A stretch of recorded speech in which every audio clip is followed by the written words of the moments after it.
A billionaire heiress tried to buy his land over dinner. She did not know he held the key to her father's last and darkest secret. Elara Vance operated on a principle of controlled pressure. She believed every object, every person, every landscape had a yield point. You just had to find it and apply the correct force.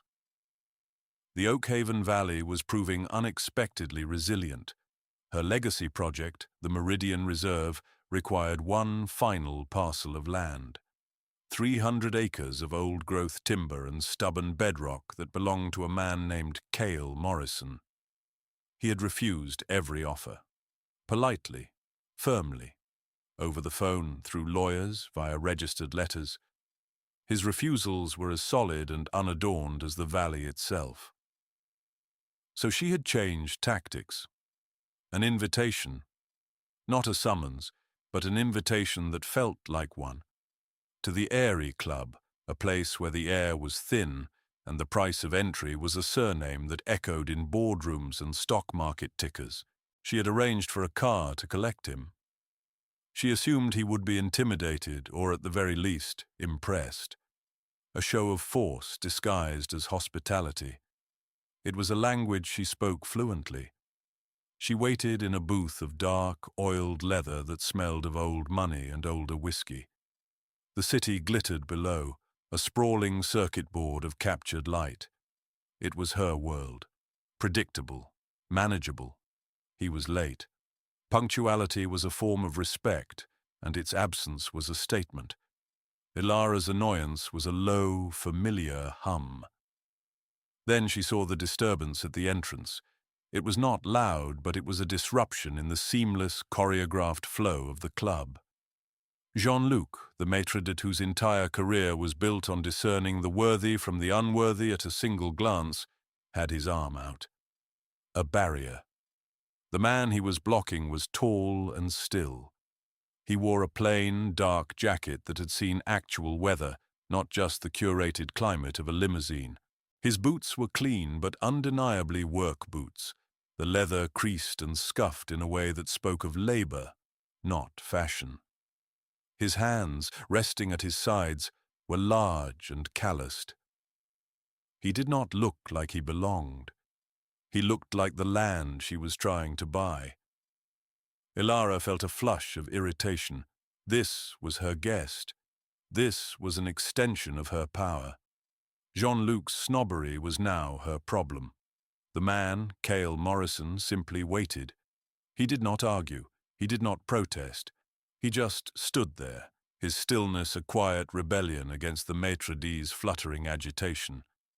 He was looking past the man, his gaze sweeping the room with a calm, assessing quality that unsettled her. She started to rise, to intervene, to fix the situation with a sharp word and the full weight of her name. But someone else moved first. Arthur Sterling, the club's owner, a man whose face was a roadmap of 80 years of shrewd decisions, practically scurried from his private office.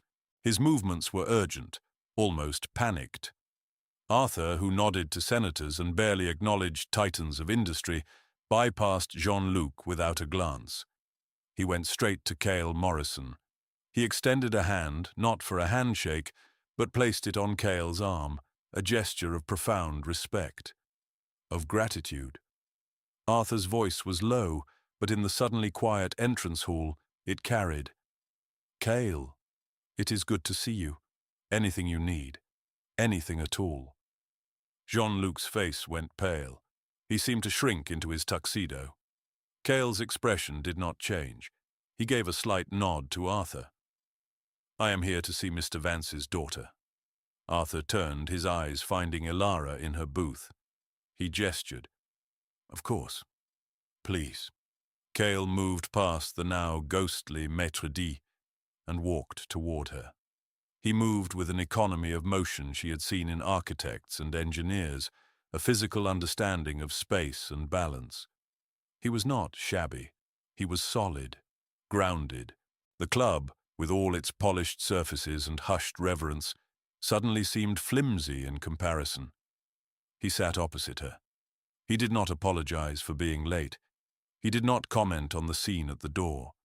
He simply looked at her, his eyes a cool, clear grey, the colour of river stones. Elara recovered first, her corporate poise reasserting itself. I apologize for that. Arthur can be a bit protective of the club's atmosphere. Cale's gaze did not waver. The atmosphere seems fine. The words were simple. They were not an accusation, but they landed like one. She was the one who had brought him here, to a place where he would be judged by the cut of his jacket. The pressure she had intended to apply was now pressing back on her. She gestured to the menu. "Can I get you a drink?" "Water is fine." She felt a flicker of impatience. He was not playing the game. He was not giving her any purchase. She decided to be direct, a frontal assault. "Mr. Morrison, my company has made you a very generous offer for your property, an offer that stands to make you a wealthy man. I have seen the offer." He said it as if discussing the weather. And land does not rush. It was not a metaphor she understood. Land was an asset, a commodity. It had a price. His was currently standing in the way of a $2 billion development. The water arrived. He drank half the glass in one slow, deliberate motion. He then reached into the inside pocket of his jacket and pulled out a long, cream-colored envelope. It was old, the edges softened with time. Her father's handwriting was on the front. Cale's name was not on it. The name was Elena Morrison. He slid it across the polished table. It stopped inches from her hand. "I believe this belongs to you now. Your father sent it to my wife years ago. He told her to hold on to it. A fail-safe, he called it." He stood up. The meeting, it seemed, was over. Wait. She had 1,000 questions. Who was Eleanor? Why did her father write to her? What was a fail-safe? Cale paused, looking down at her.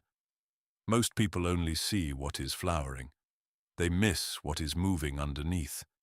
Your father knew what was moving. He turned and walked away. He did not look back. Arthur Sterling was at his side instantly, escorting him to the door as if he were visiting royalty. Elara's hand closed around the envelope. The paper was thick, expensive. Her father's stationery. Her perfectly controlled world had just developed a crack, and a past she knew nothing about was beginning to seep through. She had wanted to find Cale Morrison's yield point. She was beginning to suspect she had found her own. She opened the letter in the silent, sterile confines of her car. The city lights smeared past the tinted windows, a world away. Her father's script was elegant, familiar, a ghost's hand on the page. It was not a business letter. It was a promise. It spoke of a debt, an unpayable one. It mentioned a project, codenamed Acheron, and a deep regret. It talked about protecting the valley, not as an asset, but as a sanctuary. The final line was circled. If they ever come for the valley, give this to Elara. She will know what to do. It is her legacy, not the one she thinks she is building. Legacy. He had used her word. The letter contained a single, small, old-fashioned brass key. It was attached to the page with yellowed tape. The next morning, she did something she had not done in a decade. She cleared her own schedule. She told her assistant, Anya, to handle everything. Anya, loyal and unflappable, simply said, "Of course." Elara's investigation into Cale Morrison was swift and clinical. She used the best corporate intelligence firm money could buy. The report came back within hours, and it shattered every assumption she had made. Cale Morrison was not a simple woodworker. He had been a senior partner at a top-tier forensic accounting firm. He had a doctorate in mathematics. He had testified before congressional committees, dismantled offshore tax evasion schemes, and had a reputation for being surgically precise and incorruptible. Then, 8 years ago, he had vanished from that world. His wife, Cale Morrison, had been an environmental lawyer, a brilliant one. She had been killed in a single car accident on a mountain road. A week after her death, Cale had resigned, sold their city home, and moved with their young daughter to the 300 acres in Oakhaven Valley that had been in Elena's family for generations. He had not practiced accounting since. He built furniture. He raised his child. He said no to offers. The information did not compute. It was a data set that defied her algorithms. A man like that did not just walk away. He was pushed, or he was running. She drove. She did not take her usual car, the sleek black sedan with a driver. She took the sports car she kept in her private garage, a machine built for speed and control. But she drove slowly once she left the highway, the road narrowing, the trees closing in. The air changed. It smelled of damp earth and pine, not exhaust and ozone. His property was marked by a simple wooden sign with his name carved into it. The driveway was gravel. It crunched under her tires, an organic, untidy sound. The house was not what she expected. It was a modern structure of wood and glass, built with clean lines that complemented the landscape rather than dominating it. A large workshop stood beside it, its doors open. The scent of sawdust hung in the air. He was there, planing a long piece of dark wood. He wore a simple t-shirt and jeans, sawdust clinging to his arms. He did not seem surprised to see her. He switched off the machine, the sudden silence profound. "You found me." It was not hard. She held up the letter. "I had questions." He wiped his hands on a rag, his movements unhurried. He nodded toward the house. "My daughter is inside." A small girl appeared in the doorway. She was maybe 7 or 8, with her father's serious grey eyes and a cascade of dark hair. She held a sketchbook and a pencil. She did not hide behind her father's legs. She watched Elara with an unnerving, direct curiosity. "This is Lily." Elara, who negotiated billion-dollar mergers and addressed rooms of 1,000 people, felt a sudden, sharp awkwardness. She gave a small, stiff wave. "Hello, Lily." Lily did not wave back. She tilted her head, her eyes flicking from Elara to the sleek, low-slung car, then back to Elara. She held up her sketchbook. It was a drawing of a bird, intricately detailed. "You have city shoes." The girl's voice was as quiet as her father's. Elara looked down at her expensive leather heels, sinking slightly into the soft earth. "Yes, I do." Lily seemed to consider this a complete and satisfactory explanation. She went back inside. Cale watched the exchange, his face revealing nothing. "The letter." "Yes. Acheron. A key. My father's words. It makes no sense. It made perfect sense to your father.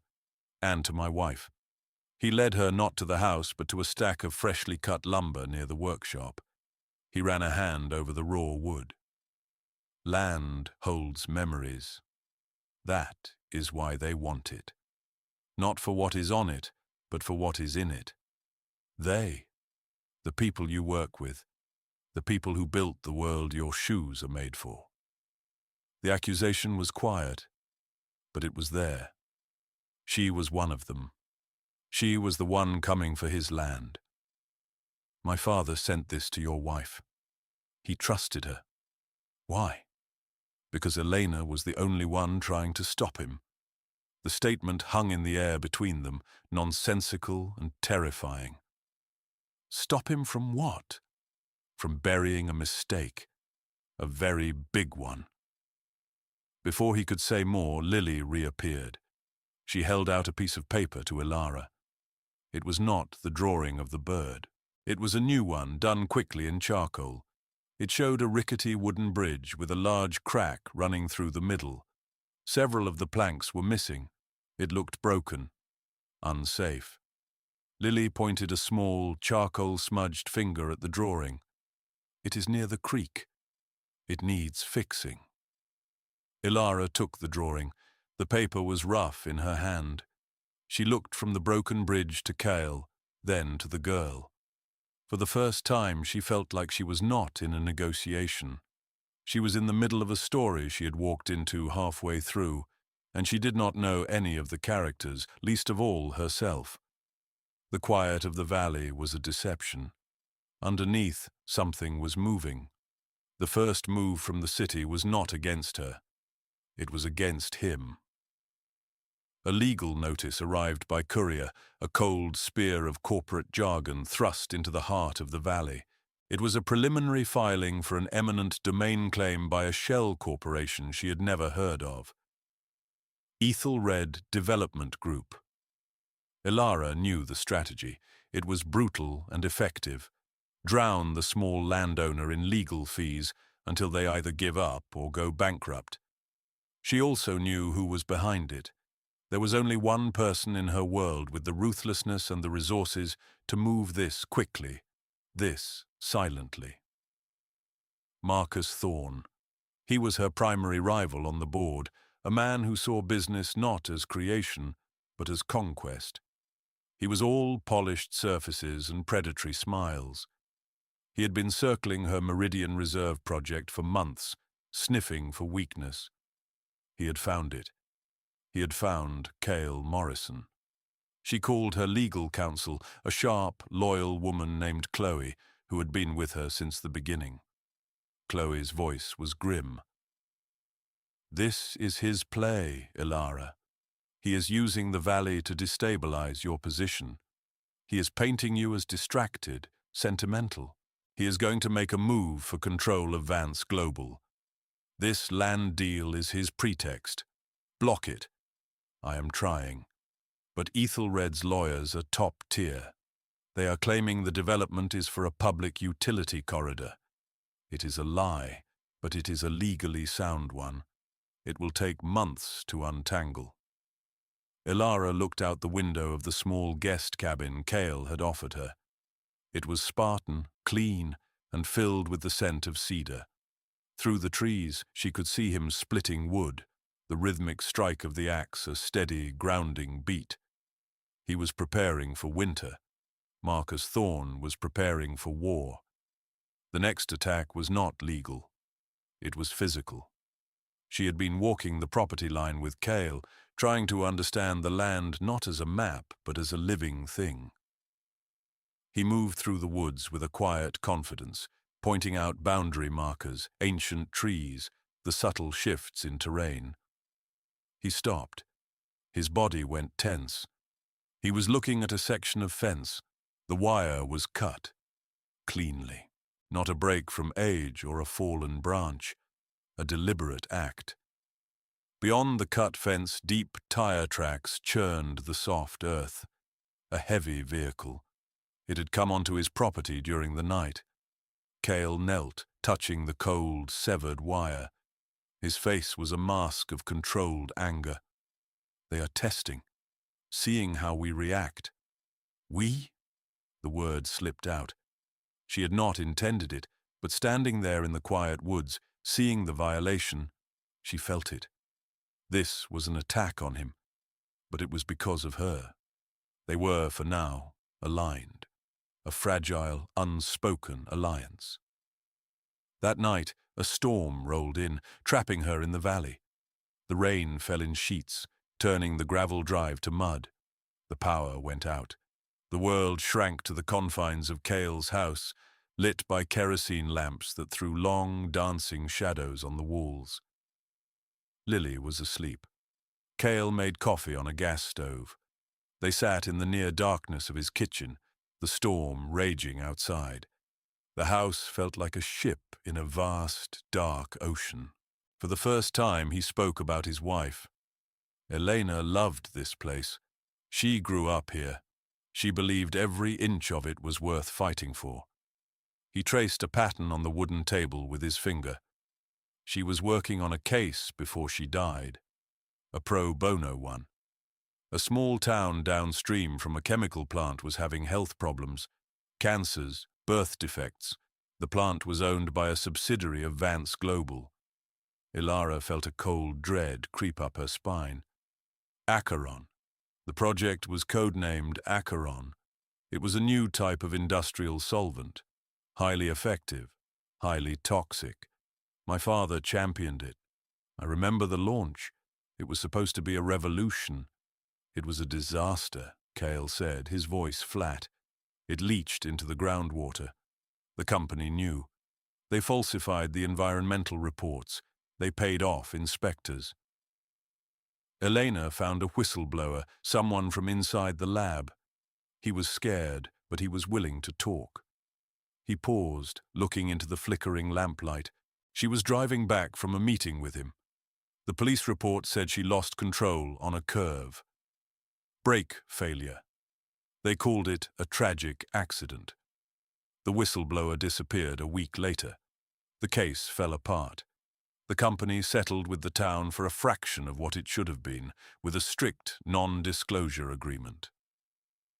The man who signed that settlement, the man who ran that subsidiary and buried the Acheron project so deep no one could find it, was Marcus Thorne. The puzzle pieces clicked into place, forming a picture of unbearable ugliness. Her father's regret, the letter, the fail-safe. Marcus was not just trying to take over her company. He was trying to bury the past for good. Cale's land, Elena's ancestral home, was the last loose end, a monument to his crime. Elara looked at her hands. They had signed contracts, approved projects, built an empire on a foundation she had never thought to inspect. Now she could feel what was moving underneath. It was rot. She thought of Lily's drawing. The broken bridge. Where is it? The bridge in the drawing. Cale looked at her, a flicker of surprise in his eyes. It is down by the creek. An old service bridge. It is not safe. Elena used to go there, said it was the quietest place in the whole valley. The rain had slowed to a drizzle. Elara stood up. I need to see it. She was no longer the CEO of Vance Global trying to acquire an asset. She was a daughter holding her father's last cryptic instruction. She was standing in a dead woman's home, a silent partner in a fight she had not known existed. The pressure she had always expertly applied to others was now building inside her, demanding a release, not a yield, a reckoning. She followed the narrow, muddy path, her city shoes ruined. Cale walked behind her, carrying a heavy flashlight whose beam cut a swath through the pre-dawn gloom. The air was thick with the smell of wet earth and decay. The bridge was exactly as Lily had drawn it, a skeleton of rotting wood and rusted iron spanning a fast-moving creek. It was a relic from a time before, a scar on the landscape. Elena felt this place was important, Cale said from behind her. She never told me why. Elara stepped onto the first plank. It groaned under her weight. She ran the beam of the flashlight over the structure. Moss grew in thick patches. Some of the support beams were splintered. Her father's words echoed in her mind.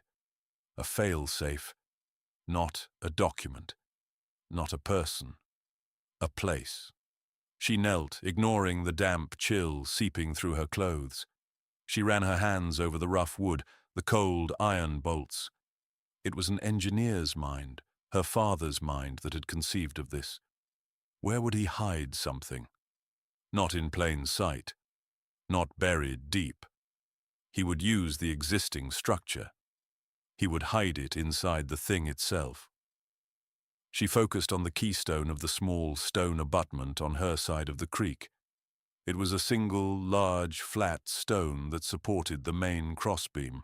It looked identical to the others, but as she ran her fingers along the edges, she felt it. A slight give. A seam that was not quite sealed with moss and time. The key. She pulled the small brass key from her pocket. It was not for a lockbox. It was older, simpler. It looked like a tool. She inserted the square end into a tiny, almost invisible hole near the bottom of the stone. It fit. She turned it. There was a low, grinding sound. The stone did not swing open. It shifted just an inch, revealing a hollow space behind it. Cale moved to her side, his breath misting in the cold air. He shone his light into the cavity. Inside was a metal box, the kind used for military-grade equipment. It was sealed tight. Elara reached in, her fingers closing around the cold, heavy object. She lifted it out. It was heavier than it looked. They carried it back to the house in silence. The sun was beginning to rise, casting a pale, grey light over the valley. On the solid oak of Cale's kitchen table, she opened the box. There were no theatrical latches, just simple, functional pressure seals. The hiss of air as she broke the seal was the only sound in the room. Inside, nestled in foam, was a single USB drive and a stack of papers, perfectly preserved. It was all there. Elena's entire case file, copies of the original falsified environmental reports, a signed, notarized deposition from the whistleblower detailing dates, names, and conversations. It explicitly named Marcus Thorne as the architect of the cover-up. And underneath it all, a private memo from her father to the board, raising concerns about Acheron, a memo Marcus had evidently buried. It was a complete narrative of corporate malfeasance, and, implicitly, of murder. This was the fail-safe. The truth, waiting in the dark. Elara looked at Cale. His face was unreadable, but his hands were clenched into fists on the table. This was his wife's work. Her last fight. Now, it was Elara's. She picked up her phone. The signal was weak, but it was there. She called Chloe. "Cancel my meetings for the rest of the week. Send the jet to the county airfield. We are moving from defense to offense." Chloe did not ask for details. Her voice was calm, ready. "What is the target?"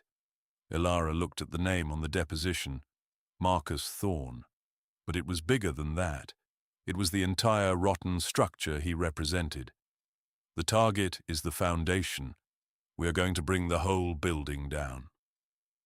She spent the next 48 hours in a state of crystalline focus. The guest cabin became her war room. Cale's quiet, steady presence was a constant backdrop. He brought her food she forgot to eat. He kept the coffee pot full. He did not ask questions. He simply watched her work, watched her transform.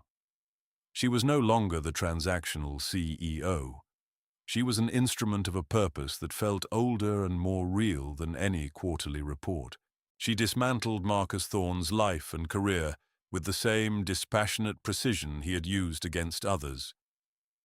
With Chloe, she drafted the legal filings. They prepared a report for the Securities and Exchange Commission. They contacted a trusted journalist with the full explosive story to be released at a precise moment. She leveraged her position as the majority shareholder and her father's daughter, calling in favors from board members who had respected him and distrusted Marcus.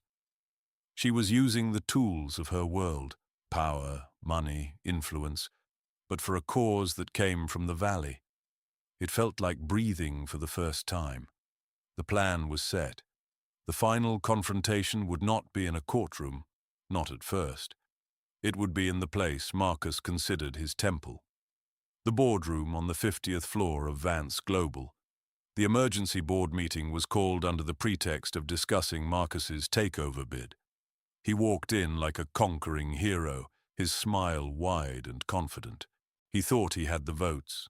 He thought he had already won. Elara sat at the head of the long, polished table. She wore a simple, dark dress. She looked calm. She looked, he thought, defeated. Cale was with her. He sat in a chair against the wall just behind her. He was not a board member. He had no official standing. But his presence filled the room. He wore the same simple jacket he had worn to the Airy Club. He was a piece of the valley brought into the heart of the city, a silent, immovable witness. Marcus began his presentation, a symphony of charts and projections that painted Elara as an unstable leader, distracted by a sentimental attachment to a worthless piece of land. He spoke of fiduciary duty and shareholder value. He used their language, the cold calculus of profit. Elara let him finish. The room was quiet. The board members looked at her, expecting a defense, an argument. She did not offer one. Instead, she looked at Marcus. "Thank you for that presentation. It was very thorough. However, we have a more pressing matter to discuss today. A project codenamed Acheron." The name dropped into the sterile air of the boardroom like a stone. The color drained from Marcus Thorne's face. The confident smile froze, then crumbled. Elara calmly distributed a single file to each board member. It was a summary, clean, concise, devastating. It detailed the falsified reports, the cover-up, the settlement. It included a copy of the whistleblower's deposition. It ended with a copy of Cale Morrison's death certificate. "This is not about a land deal," she said, her voice steady and clear. "This is about a crime committed by Marcus Thorne using a subsidiary of this company as his weapon, a crime that resulted in the death of a good woman and the poisoning of a community." She gestured to Cale. "Her husband is here today, to bear witness." All eyes turned to Cale. He did not speak. He just met their gazes, one by one. His quiet dignity was more damning than any accusation. Chloe, patched in via teleconference, spoke with legal precision. "As we speak, this full report is being filed with the SEC and the District Attorney's Office.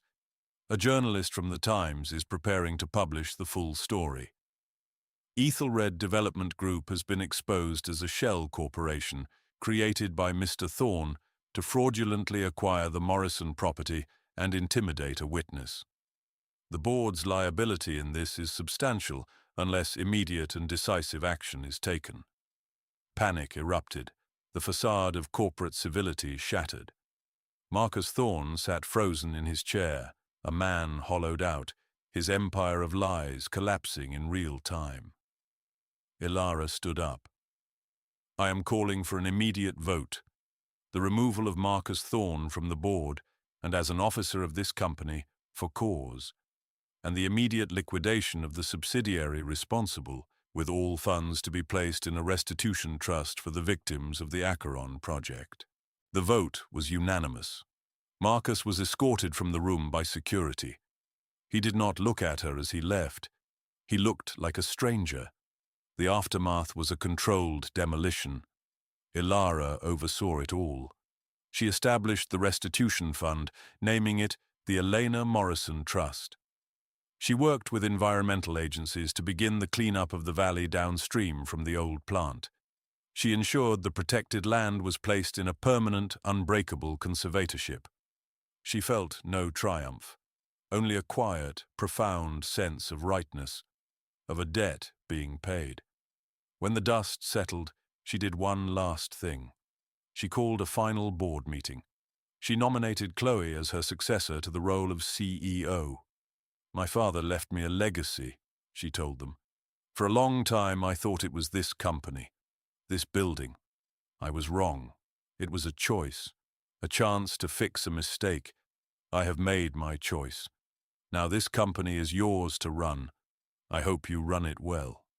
She walked out of the Vance Global building for the last time. She did not look back. She sold her apartment, the sterile glass box in the sky. She liquidated assets, keeping only what she needed. She shed her old life like a skin she had outgrown. Months later, in the heart of autumn, she drove back to the Oakhaven Valley. The leaves were turning, a riot of gold and crimson against the deep green of the pines.